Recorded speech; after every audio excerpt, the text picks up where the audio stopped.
Hi guys. Well, I just drove to Los Angeles. I had an early appointment with my dentist. Well, he's like a homeopathic dentist. He's so amazing, and he's very COVID conscious, and he only sees like 4 patients a day. But I'm a teeth grinder. I'm always grinding my teeth when I'm sleeping. No stress. No stress. And so I lost my mouthpiece at Bijou's house a couple weeks ago. I had it for 10 years. So I didn't beat myself up too much about it. Had to go get a mold taken in Los Angeles very early, and I'm already back in beautiful SB, and I am checking in with you guys. I'm not going to look at you because you know me. I'm a very safe driver. But, you know, this is sometimes the only place I get my peace is when I'm alone in the car and I can pray and I can, passing the old house, say la vie. But, yeah, I am, I've been able to stay on the Jesus channel, guys. It's been so nice. I'm, like, praying with ease and, you know, praying willingly and getting on my knees. Okay, guys, confession is everything. If you can confess where your weakness is in your faith, suddenly your faith is like completely transformed. Every time. It works every time. There's something about getting honest and raw with Jesus and confessing, but not just to God, but to each other.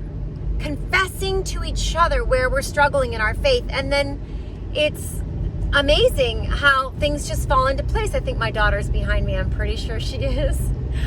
Oh, that's funny. That's Jesus too. Yeah, here she comes. She's going to do something very illegal right now. That little fart. That little fart. She totally just passed me. Anyway, I am going to go spend a little time with my fart. And then I'm going to probably be back in the kitchen cooking dinner. But I just wanted to like give the praise report that like I've been talking to Jesus, and it has felt so amazing to have my tongue untangled and to be able to have open, amazing dialogue with Jesus. I just talk to him like he's my friend in the room, and we just talk to each other, and yeah, it's been super great. So I want to thank you guys, because the fact that you comment and that you're so supportive and that you don't judge me and that nobody was like, what kind of a Christian are you? And why do you even have a channel? And like, why do you bother even doing this? I mean, there are people who could definitely say things like that about me, and I would kind of be like, I kind of get it, you know? So I appreciate that nobody's doing that. It means a lot to me. And I don't know, it feels really good just to surrender and get on my knees. And what did I want to share with you guys? Oh, I wanted to share that, you know, Jesus is obviously, you know, the Christ. That was a very smooth move. Very smooth. Why are you in my car right now? I can hear who you're talking to. It's connecting to my Bluetooth. Yeah. I can totally hear Natasha. Hi, Natasha. You're on my YouTube channel. Anyway, never a dull moment in the Baldwin household. Why is the front gate open? Like, who does that? Billy Baldwin does that. Billy Baldwin leaves gates open all the time. I'm going to put it in park and just finish up because I can't go in there. Oh, here comes her boyfriend. Well, it's not her boyfriend. I shouldn't say that. Her sweet friend. Hi.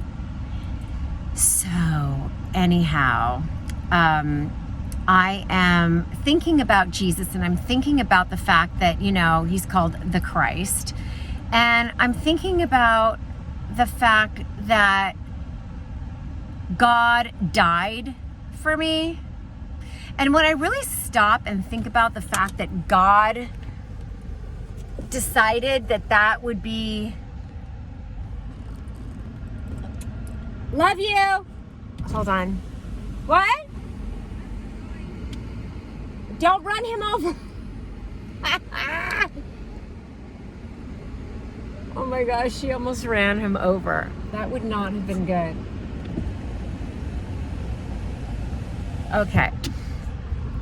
Anyways, that God thought that dying for me would be a good idea. And like the only idea that would actually work. It's the only idea that would work for us, is for God to die. And I don't know why that's becoming more crystallized for me, that I'm actually understanding on a deeper level that it was the only solution. It was the only solution, was for God to die for you in order to get right with God. In order for God to get right with you and for you to get right with God, he had to shed blood. God had to die. And that